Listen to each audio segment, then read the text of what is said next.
جب بھی آپ کوئی کاروبار کریں تو اس کے ان پہلوؤں کو پہلے غور کریں کہ اس کاروبار میں مجھے جھوٹ تو نہیں بولنا پڑے گا،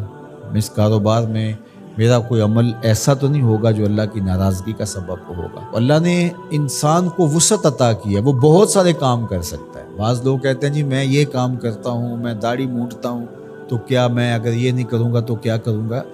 اللہ نے تیری ساخت تو اس طرح نہیں بنائی ہے کہ اس کے علاوہ تو کوئی اور کام ہی نہیں کر سکتا۔ اللہ تعالیٰ نے تجھے بہت سارے کاموں کی صلاحیت عطا کر رکھی، اس لیے کوئی بھی کام شروع کرنے سے قبل اس کے سارے پہلوؤں پر جائزہ لے لینا چاہیے کہ کہیں یہ کام میرے لیے آخرت کی بربادی کا سبب تو نہیں بن جائے گا۔ تھوڑا مل جائے لیکن ستھرا، پاکیزہ، جھوٹ، مکر، دجل، فریب، تلبیس سے بچ کر کے کمایا گیا رزق مبارک ہے، اور رزق مبارک ہی بڑی دولت ہے۔ رزق وسیع اللہ عطا کر دے لیکن اس کے ساتھ برکت کی شرط ہو، تو وہ برکت والا رزق وسیع بہت ساری رحمتیں لاتا ہے، لیکن جو برکت سے خالی رزق وسیع اور رزق فراواں ہے وہ ہمیشہ بے برکتیاں لاتا ہے اور زندگی کے اندر تلخیاں پیدا کرتا ہے۔ تو اس لیے میں تو جب بھی دعا مانگتا ہوں کہ اللہ میں رزق حلال، رزق وسیع، رزق سہل اور رزق مبارک عطا کرنا۔ تو رزق مبارک اللہ سے مانگو جو برکت والا رزق ہے، تو وہ برکت والا رزق وہی ہے جس طرح اس حدیث میں آیا کہ جس کو حاصل کرنے کے لیے جھوٹ کا سہارا نہیں لیا گیا۔ جس رزق کے حصول کے لیے کسی درجے میں کوئی جھوٹ بولا گیا ہے تو وہ رزق مبارک نہیں ہوگا، وہ رزق وبال جاں بن جائے گا، وہ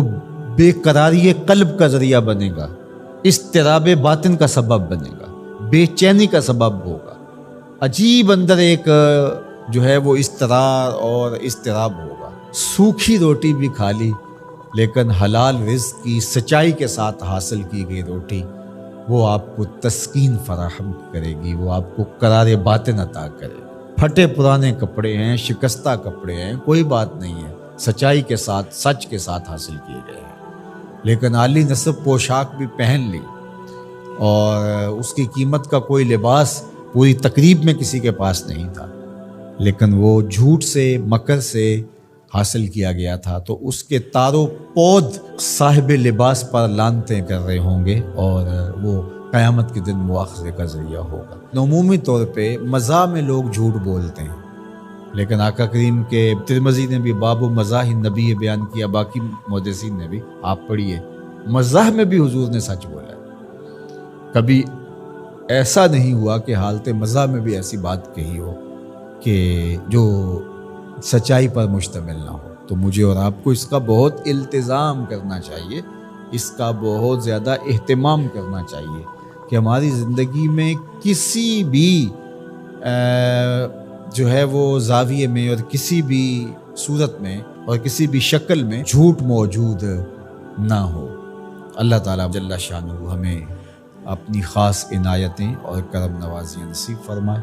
اور سچائی کے ساتھ جڑے رہنے کی توفیق ارزانی فرمائے۔